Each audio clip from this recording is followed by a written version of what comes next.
Hello and welcome to ApnaFootballAdda. This is Darshan Palan. Many subscribers and friends have been asking us that whether to use the wildcard chip during the international break or not. Let's kick off this video. In this video, we are going to talk about FPL chips wildcard. I would only recommend you to use this chip wildcard if your team has not been accumulating the number of points which you are unhappy about. Number 2, whether the players which were in your FPL team have been transferred out during the European transfer window, for example Nacho Monreal, Alexis Sanchez, Chris Smalling and other. And third, that if you have players who have become injured like Emerick Laporte, and also there are few players who are out of form and you are not confident whether they will be keeping their place in the starting 11. So I would like to recommend that in case if you are falling in all the three, you should use the wildcard right now. So the FPL gives us two wildcards. One is active only till the 31st of December and the second is activated on the 1st of January. So ideal time to use a wildcard is right now in the international break, or the second time which is an ideal time is November international break, so that you can make a team of 45 days by looking at the fixtures. I would like to recommend the formation 3-5-2 formation. This formation I am recommending is based on the statistics that only 3 teams have kept 2 clean sheets so far out of the possible 4 matches, which is a very low percentage of clean sheets.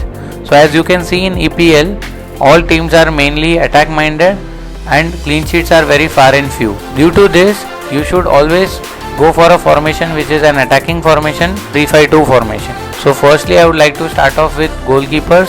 So the first goalkeeper which I would like to recommend is Nick Pope. Now he is number 1 for Burnley this season and Johart is his backup.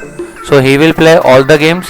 Similarly, you can also have backup as 4.5 like Tim Krul, Dean Henderson, Tom Heaton. Now we move on to the defense. I would like to recommend the first defender is Martin Kelly. He is a real bargain. Second is Rico from Bournemouth, who is at 4. Third one which I will recommend is 4.2, that is Lundstram, who in practicality plays as a midfielder for Sheffield United. In the FPL he is a defender. So if in case he scores or assists, he will give you very good points. The next one I am going to mention is Tayo Mings, which is at 4.5. And the last defender which I would like to mention is Chalar Soyuncu, who plays for Leicester. He is at 4.5. So having a Leicester defender at this price is real bargain. As you can see, I have not recommended defenders above 4.5. There are very few and far clean sheets in the FPL. So save all this money to be invested for a powerful midfield. So the next players which I would like to go for are the blockbuster midfielders. So the first one I would like to recommend is Mohamed Salah. Now he needs no introduction. He is the main person for Liverpool. Ideally he will rank up the points. Second midfielder I would like to recommend is Raheem Sterling. So these are easily the top 2 midfielders in the Premier League. The third midfielder whom I would like to recommend is Daniel James from Manchester United. As you can see, he has been in top form and he is just priced at 6.1. The fourth midfielder whom I would like to recommend is Mason Mount. Now his price has increased from 6 to 6.4, but still I would like to recommend him. Now relatively only 2 tough fixtures from the next 12 fixtures. So Mason Mount is regularly featuring and you can see that he will grow in stature during the season. Now the fifth midfielder which I would like to recommend is a defensive midfielder, Guendouzi from Arsenal at 4.5. Now it is pertaining to note that Arsenal are having only one tough fixture in the next 12 matches, that is Manchester United away. So Guendouzi, as you can see during his performance against Tottenham, had assisted also. So at a 4.5 price, getting a top 6 player is a real bargain, and also their fixtures are relatively less difficult. So I expect him to contribute as well. Now coming to the strikers, the first choice which I would like to recommend is Sergio Aguero. Now he needs no introduction. Easily in the last few seasons he is among the Golden Boot winners. And the second striker whom I would like to recommend is Aubameyang from Arsenal.